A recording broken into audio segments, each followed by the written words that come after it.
Salut Stéphanie, dans cet épisode on va questionner la sexualité et comme tu le dis c'est pour toi la plus grande névrose de l'être humain. Donc tu vas nous dire un peu plus pourquoi, qu'est-ce qui se joue autour de ça, comment toi tu le vois en miroir de ton expérience et des personnes que tu accompagnes, tu fais des retraites de femmes et on va vraiment plonger à fond dans ce grand tabou du monde et tu vas nous dire à quel point ça peut être une grande porte finalement sur toutes les autres. Donc qu'est-ce que c'est d'abord pour toi la sexualité Stéphanie ? Alors la sexualité, ça va être difficile de mettre une définition pure et dure, mais si on s'extrait un petit peu de l'aspect purement sexuel d'une rencontre entre un homme et une femme, ou entre deux êtres plutôt, on va dire ça de manière plus générale, parce que c'est pas forcément normé et sexué ainsi. Si on s'extrait de cette appartenance, on va dire corporelle, c'est d'abord un élan de vie. Un élan de vie sans direction, un élan d'amour, un désir profond. Et d'abord, la sexualité, avant d'être une rencontre entre des êtres, c'est d'abord cet élan de vie foisonnant qui fait que nous sommes là aussi et qui fait que notre cœur bat, c'est vraiment cet élan sans direction qui est présent tout le temps. Voilà, pour moi, c'est ça, la sexualité. C'est cet élan qui nous anime tous. Et donc cet élan de vie profond qui nous anime tous, il est coupé, il est empêché, il est arrêté, il est stoppé alors. Alors en fait, il n'est pas vraiment stoppé, c'est là le problème. En fait, quand on est nourrisson, on en a déjà parlé plusieurs fois, puis c'est des choses qui reviennent et puis on va en reparler. Quand on est complètement complet, on ne fait qu'un, on n'a pas de sensation de séparation avec la vie. On ne fait qu'un avec tout ce qui nous entoure et on ne fait qu'un avec cet élan de vie qui nous anime. Voilà, il y a aucune séparation. Puis au fur et à mesure que notre corps grandit, se construit, nos molécules d'eau se resserrent, les déchets commencent à s'accumuler. On a cette sensation de séparation qui commence à naître, cette sensation d'être ce corps, je suis ce corps, et qui crée donc une sensation d'intériorité, un être intérieur et un extérieur avec les autres, etc. C'est qui commence donc à naître et qui commence à grandir. Et quand on arrive à nos âges, on va dire, peu importe l'âge, à l'âge adulte, cette séparation, elle est vraiment très très bien en place et on n'a plus forcément accès au chemin de retour. Et alors la sexualité est un des moyens le plus agréable possible de revenir à sa dimension d'unité, notamment par l'orgasme. L'orgasme qui nous renoue avec cette sensation d'unité. Mais on va dire, il y a tout un chemin que l'on peut faire et que l'on peut vivre pour renouer avec cette dimension, on va dire, d'unité. Mais ce que je voulais dire, j'ai perdu mon fil, c'est que donc cette séparation crée donc un désir de croire que mon flux de vie est tellement fort dans cet espace corporel que ça peut pas rester là. Il faut absolument on va dire, qu'il s'extrait ou qu'il se cache ou qu'il se taise ou qu'on s'en débarrasse, etc. Et de là naît un désir pour quelque chose en fait. Pour renouer avec cette unité, on a comme un flux qui au lieu d'être sans direction et qui est là tout le temps partout et on ne fait qu'un avec lui, il commence à devenir directionnel pour quelque chose, pour des êtres, pour des choses. Mais là on parle de sexualité, donc pour des êtres, on va dire, pour pouvoir retrouver cette unité. Et en fait, de cette séparation naissent nos plus grandes peurs, tabous. Parce que ce flux d'énergie, il est colossal. L'énergie de vie est incroyable et elle est presque fulgurante, quoi. C'est colossal. Et en fait, on ne sait pas gérer cela parce qu'on croit devoir le gérer et on croit devoir surtout le cacher. Parce que de notre éducation, de cette sensation de séparation, nous avons appris de manière inconsciente, nos parents nous l'ont pas forcément dit, nous dire que c'est pas bien, etc. Mais c'est tellement ancré, naturellement, on sait que c'est pas bien. On se masturbe enfant, on a toujours cette culpabilité ou cette honte qui est associée. Et pourtant, c'est un geste naturel. Les bébés le font. Ma fille, quand je lui changeais ses couches, naturellement, elle avait la main qui venait à son sexe. C'était pas quelque chose pour avoir un orgasme ou quoi que ce soit. C'était complètement dénaturé d'une direction. C'est juste un mouvement simple et naturel qui n'a pas de connotation, on va dire, de but en soi, à part juste être là, disponible. Donc, on a en fait, comment dire, cette dissociation avec le flux qui nous crée des culpabilités, des hontes, et qui crée ce rapport que l'on a aujourd'hui avec la sexualité, qui est soit tabou, mise de côté, jugé, beaucoup jugé, soit vers une quête de pureté et d'assainir tout ça parce que c'est tellement sale et qu'on a besoin absolument d'assainir et de mettre du beau dans quelque chose que l'on trouve laid. Voilà. Et en fait, c'est un grand paradoxe que cette sexualité, en fait. Parce que ce que l'on trouve laid, d'où est-ce qu'on le regarde, en fait? Où est-ce qu'on regarde cette laideur du sexe, même du sexe masculin ou féminin? Il y a des gens qui n'aiment pas simplement le sexe, la forme d'un sexe, le leur, les autres, enfin peu importe quoi.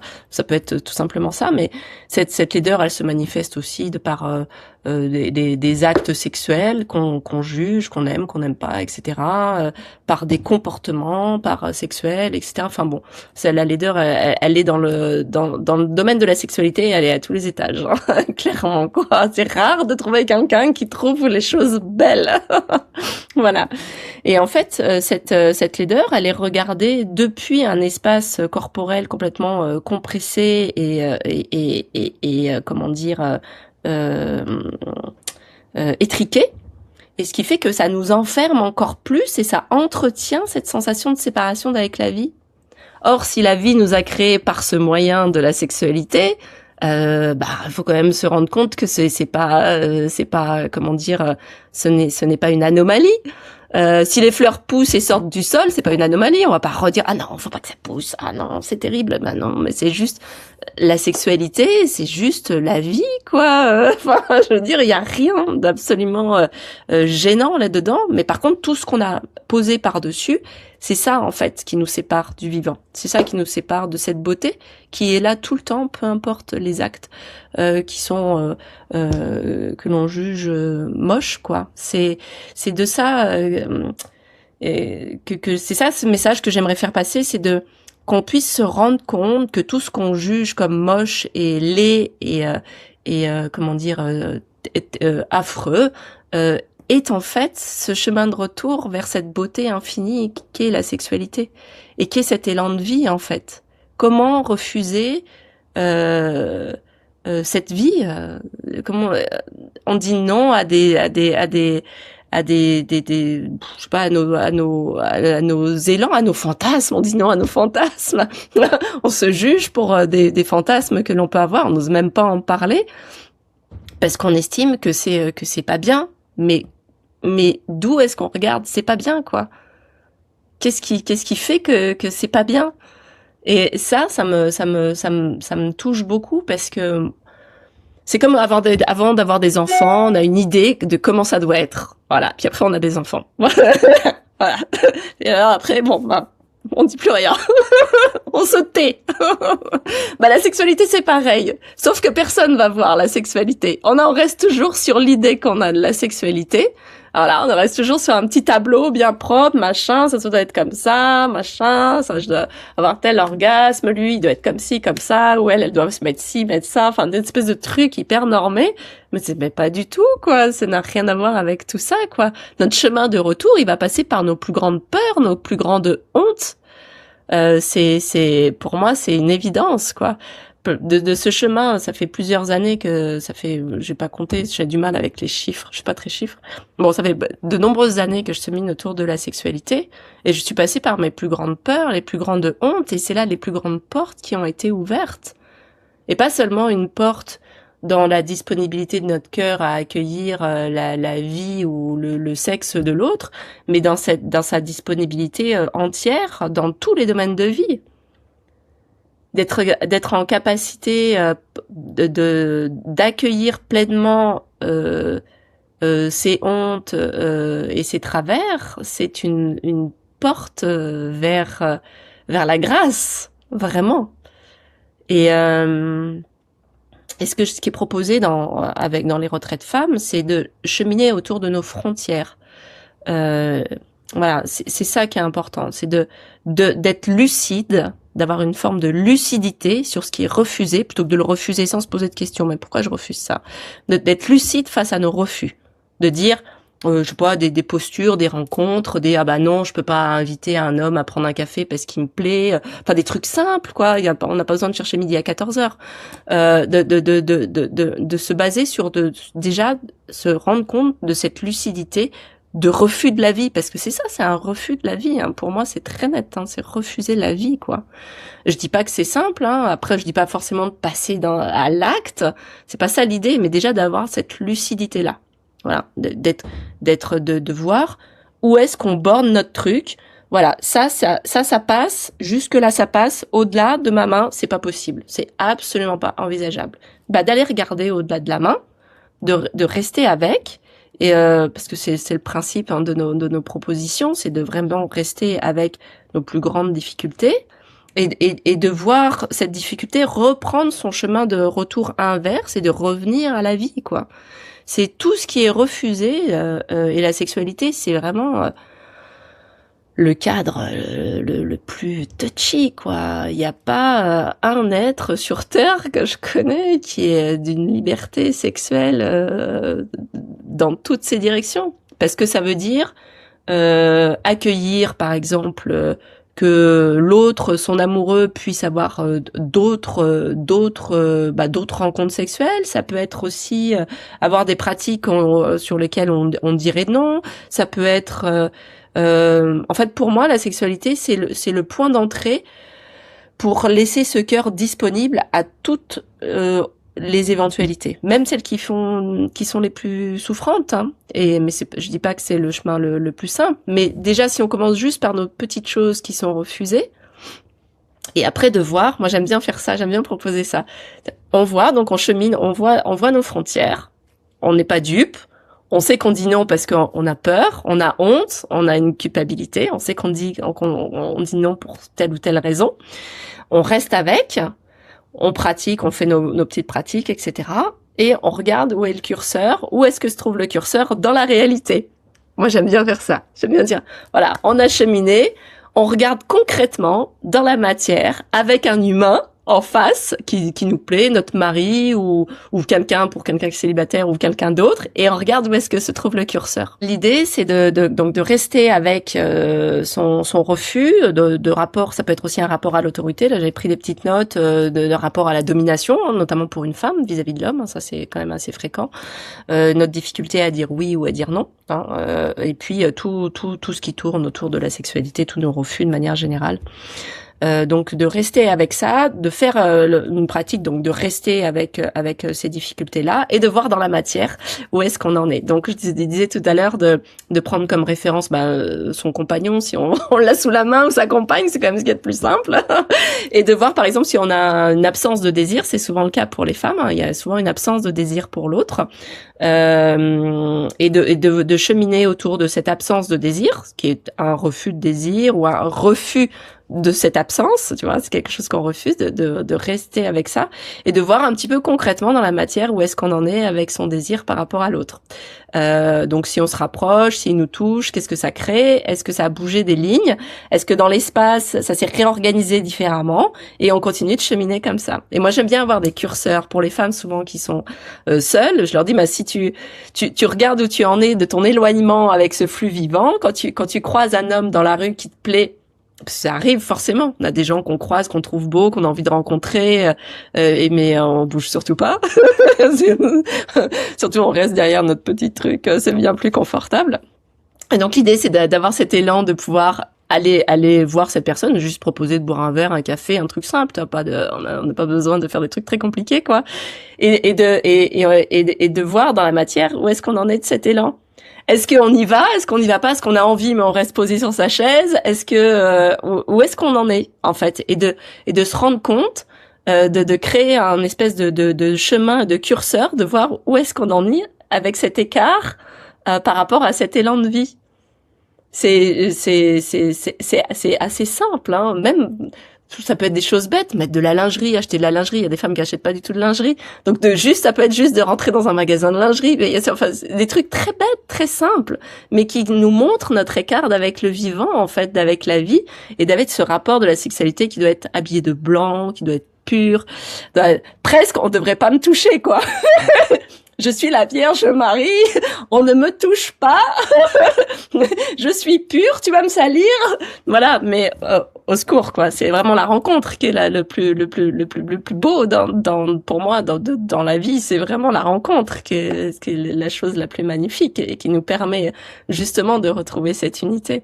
Donc voilà, ce message, il est important pour moi parce que moi j'ai eu une éducation religieuse évidemment, enfin je dis évidemment, c'est peut-être pas le cas de tout le monde, mais en tout cas voilà, moi c'était évident dans ma famille. Ma grand-mère enseignait le caté, donc moi j'ai toujours été éduquée religieusement avec cette idée de la religion et de la Vierge Marie évidemment. Et puis au fur et à mesure, moi depuis toute petite, j'ai ressenti cet élan de vie sexuelle. Enfin c'était incontournable. Je me suis masturbée très jeune pendant très longtemps, et je ne pouvais. C'était mon moyen de survie. C'était c'était mon sas de décompression, même enfant. Et ça, c'est pas une anomalie. Je m'en suis rendu compte plus tard que ce n'était pas une anomalie. Moi, j'ai été attouchée quand j'étais plus jeune, mais c'est pas quelque chose que j'ai mal vécu. En fait, c'est quelque chose parce que j'avais beaucoup de désirs, qui est le cas de tout le monde en fait. Hein. Et moi, cet homme était plus âgé que moi. Il avait une dizaine d'années de plus. Je devais avoir 6 ans. Il devait avoir 16 ans, quelque chose comme ça. Et c'était quelqu'un que ma grand-mère était famille d'accueil, et donc il habitait chez ma grand-mère, donc je le voyais régulièrement. Et c'était quelqu'un que j'aimais beaucoup. Et en fait, et moi, j'avais du plaisir à partager ces moments-là avec lui. Mais par contre, j'avais une honte de dingue à vivre ça, parce que je savais, même si personne ne m'avait rien dit, de par mon éducation, je savais que c'était pas bien. Enfin, je savais, en tout cas, je m'imaginais que ce n'était pas bien. Et j'ai vécu avec cette honte comme ça pendant longtemps, d'avoir cet élan de vie qui est présent tout le temps en fait. Et après, il se manifeste sous différentes formes, mais peu importe. Mais il est là tout le temps, tout le temps, tout le temps. Et les femmes qui ont été abusées sexuellement se rendent compte de cet élan de vie. Elles vont connecter cet élan de vie. Elles sont hyper surprises de voir que en fait, cet élan était là aussi dans des actes qu'elle pensait devoir refuser, parce que c'est plutôt ça, quoi, qu'elle pensait devoir refuser. On a des femmes, j'ai une femme que j'aime beaucoup, qui se reconnaîtra, qui n'avait plus ses règles ni rien, qui s'était coupée d'une certaine forme de sexualité, de désir, d'une envie, et c'est revenu. Il y a une forme d'autorisation à accueillir cet élan sexuel qui fait que toute la vie reprend, et c'est comme un foyer qui s'allume partout et qui nous permet en fait d'être vivante et disponible aussi dans cet espace du cœur, au-delà de l'espace sexuel, de l'organe sexuel. Je veux dire, ça ne s'arrête pas à cet espace-là, c'est vraiment une disponibilité globale, quoi. Donc c'est ça pour moi la sexualité, et c'est capital de regarder ça de près. Pour moi, c'est vraiment essentiel de pouvoir regarder ce qui est refusé. Et j'aime bien cette image je trouve que c'est ce qui représente le mieux la sexualité, cette image du lotus qui pousse dans la boue. Voilà, pour moi, c'est vraiment ça. C'est vraiment si je dois donner une image de la sexualité, c'est ça. C'est de ce lotus qui pousse dans la boue, dans la vase, et qui est d'un blanc étincelant. Et c'est par cette nudité de nos hontes et de nos de nos peurs et de nos concepts, que de là peut naître la beauté, et voir la beauté dans quelque chose avant où on avait un regard qui était jugeant et sale, et d'en voir la magnificence, quoi. C'est incroyable. Moi, je trouve ça incroyable. Mais comment on fait quand on vient aussi de trauma, justement, tu parlais d'attouchement ou autre, mais quand c'est vraiment vécu d'une manière voilà, violente, ou qu'il y a des traumas qui sont engrammés et que ça laisse vraiment des traces, et que du coup ça referme aussi la connexion à la vie parce qu'il y a eu traumatisme très jeune ou un peu plus âgé, et qui referme complètement l'élan de vie parce qu'il y a eu violence. Bah, déjà, moi, ce que j'aime bien faire, c'est un sas, déjà, juste pour reconnaître ce qui a été vécu, sa violence, sa douleur, sa peur. Déjà, d'avoir une pause, un arrêt sur image, d'arrêter de vouloir s'en débarrasser, mais juste de reconnaître cette présence de tout ce qui est là, dans ses refus, ses peurs, l'acte en lui-même. C'est important d'avoir ce temps de pause, sans aller nulle part ailleurs, mais juste une reconnaissance. Moi, j'appelle ça la reconnaissance par le silence. Juste reconnaître ce qui est là. Déjà. C'est un premier pas. Reconnaître ce qui est là. L'autre, son agresseur, son envie, le refus présent. Déjà, c'est une première étape qui est importante parce que les choses commencent à se déposer. La boue commence à descendre un peu, tu vois. Parce que sinon, on remue tout le temps, ouais, on veut aller ailleurs. Donc déjà, ça commence à se poser. Cette reconnaissance, pour moi, elle est capitale. Voilà. Ensuite, l'idée, c'est si cela est possible, c'est de se remettre dans cette scène et de la revivre. Comment dire, de revivre cet espace souffrant, avec l'aide de mantras qui vont nous permettre de, vivre la scène sous un autre regard. Ça peut être ne plus être branché depuis cet espace corporel, mais être branché depuis une scène globale. Ça peut paraître dingue, mais moi, je suis la femme que je suis parce que j'ai vécu tout ce que j'ai vécu sexuellement. Et ça n'a pas été facile, et ça l'est toujours pas. On est d'accord, parce que c'est le chemin que la vie a choisi pour comment dire, pour me, je sais pas pourquoi d'ailleurs. T'enseigner, Je ne sais pas pourquoi. En tout cas, c'est ma voie de prédilection, c'est comme ça. Et les souffrances par lesquelles je suis passée dans ce domaine-là, m'ont permis de vivre ce que je vis aujourd'hui, qui est une liberté incroyable que je peux pas te décrire, mais voilà, qui est d'une grande liberté. Pas intellectuelle, hein, une liberté de cœur, de pouvoir être amoureuse de plusieurs êtres, de pouvoir accueillir sexuellement différentes personnes, tu vois, ça va jusque là, et c'est avec beaucoup d'amour, tout ça. Et par contre, ça m'a demandé de passer par des espaces, on va dire, souffrants et douloureux pour moi, parce que ça remettait en question tout un tas de choses. Si la personne en face, elle est disponible à pouvoir avancer ou cheminer avec une disponibilité à changer de regard sur cette situation, c'est gagné. Si c'est fermé, bloqué, et que c'est hors de question, à la raison de penser ce qu'elle pense, et elle va continuer de le penser jusqu'à la fin de sa vie, ben il y a pas d'ouverture possible. Par contre, si elle a un doute, s'il y a quelque chose qui s'installe et qui se dit peut-être que je peux voir cette situation d'une autre manière, là les choses peuvent commencer à s'ouvrir. J'ai rencontré quelqu'un dernièrement qui me disait non mais moi j'ai mes traumas, j'ai mes trucs, mais je veux pas bouger. Parce que ça le conforte dans sa situation de victime ou tu vois. Et je veux pas bouger, je bougerai pas. Je reste comme ça. Bah là, il y a rien à faire. Tu dis rien. Bah ok, très bien. Fin de l'histoire. Par contre, si tu dis voilà, j'ai envie d'aller vers la paix, mais je ne sais pas comment y aller. Bah là, on commence la brèche commence à s'étendre, et on peut alors rentrer dans un processus de comment dire, d'exploration, parce que c'est plus ça. Ça va nous montrer, en fait, autre chose que ce qu'on a l'habitude de voir par ces deux yeux avec ce corps. Et la vie s'organise toujours. Ça, c'est pour moi, c'est un des messages. Il y a rien n'est fait contre nous, contre notre personne, contre rien n'est fait pour ça en fait.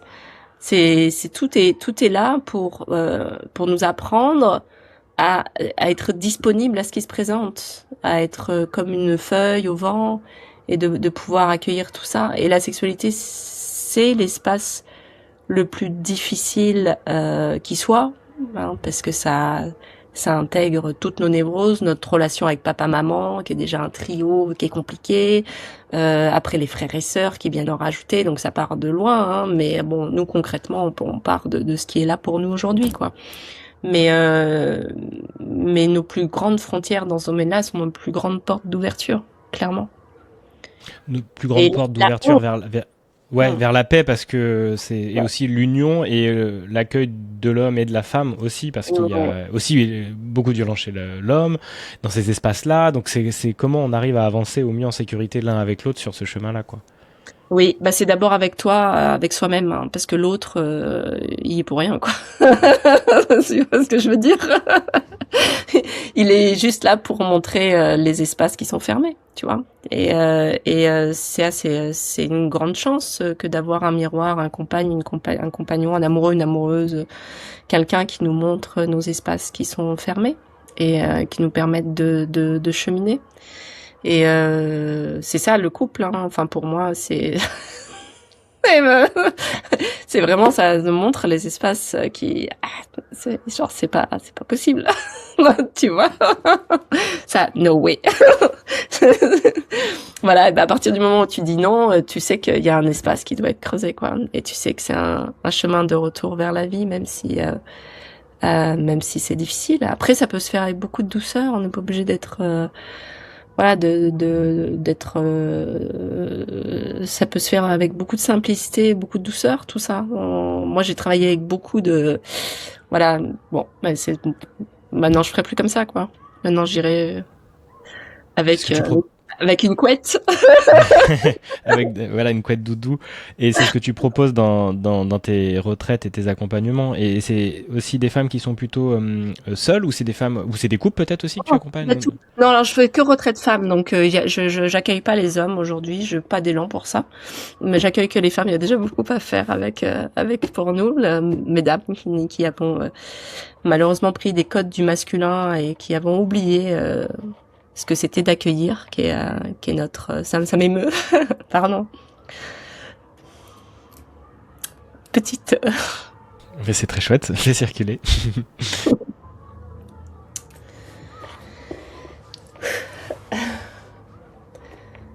Ouais. On a oublié ce que c'est qu'en fait, que d'accueillir tout court, quoi. Et... on est là, la femme est dans un registre masculin et c'est terrible. Et on a besoin de retrouver cet espace d'accueil, cet espace de chaleur, cet espace de disponibilité. Et on sait plus le chemin, on sait plus comment faire pour y retourner, quoi. Et dans les retraites, l'idée c'est de retrouver cet espace avec beaucoup de douceur, mais surtout avec beaucoup de lucidité, quoi. C'est d'arrêter de se raconter des histoires, quoi, avec beaucoup de lucidité. Et beaucoup d'humilité et beaucoup d'humour aussi, parce que bon. Et puis il y a dans ces partages entre femmes aussi où il peut y avoir de la concurrence, il peut y avoir beaucoup de comparaisons. C'est difficile, hein, d'être une femme parmi d'autres femmes. Ça commence avec maman, mais ça continue si on a des sœurs. Donc c'est pas simple. Voilà. Et l'idée c'est de pouvoir arriver à s'accueillir, d'accueillir l'homme évidemment, mais surtout de commencer par accueillir nos hontes, et c'est ça qui crée des refus en fait et des rejets de l'homme, toutes ces hontes, toutes ces peurs, toutes ces croyances qu'on a, toute l'idée qu'on a du masculin aussi, qui est vraiment terrible, quoi. On a une image de l'homme qui est affreuse. Vraiment, moi j'adore les hommes, donc j'ai pas de problème, mais on a une image de l'homme qui est vraiment terrible, quoi. Et ça c'est aujourd'hui ce que la vie nous demande. On est en train de passer à l'ère du féminin, le masculin commence à s'effondrer, mais l'idée c'est pas que nous les entre guillemets le féminin, homme ou femme, hein, reprennent les mêmes codes, quoi. C'est pas du tout ça l'idée, et c'est vraiment de pouvoir avoir cette disponibilité-là du cœur. Ça passe aussi par le sexe, évidemment. Une disponibilité du sexe, elle peut aussi après rendre le cœur disponible. Voilà, ça passe par là aussi. Et de pouvoir réapprendre à vraiment accueillir toutes ces frontières, hein, toutes ces hontes d'abord. Et puis après s'ensuit, après ça roule tout seul entre guillemets. Et après s'ensuit une disponibilité pour l'autre, pour l'homme aussi. C'est important. Merci beaucoup Stéphanie, c'est super intéressant et puis ça donne envie aussi de plonger dans le masculin, le féminin, c'est des archétypes, il y a tellement de choses à dire sur le couple qui est aussi révélateur effectivement dans l'intime ou dans la vie en général et un espace de transformation dans lequel rester avec parce que ça remue beaucoup aussi. On aura l'occasion de faire d'autres épisodes aussi là-dessus. C'est riche la sexualité. C'est très très riche. Qu'est-ce que tu voudrais dire pour terminer aux personnes qui nous ont écoutés jusqu'au bout là, de ces 30 minutes? Déjà bravo. Non, vraiment le message principal pour moi autour de la sexualité, pour moi c'est le plus grand levier de l'être humain pour cheminer vers la paix et l'unité. Pour moi c'est le plus grand levier, clairement. Et c'est le plus dur, mais c'est le plus grand. Pour moi c'est le plus beau. Ouais. C'est essentiel de pouvoir se laisser disponible à un autre regard sur la sexualité. Ouais. Génial. De rester ouvert. Eh ben, très bien, la proposition est lancée et on vous remercie d'avoir regardé cet épisode jusqu'au bout. On vous invite à le partager, à commenter aussi pour nous partager aussi vous, ce qui réagit en vous et comment peut-être vous vivez cet espace-là en vous, dans votre couple, si vous osez en parler, parce que c'est pas toujours facile d'en parler, encore moins en ligne.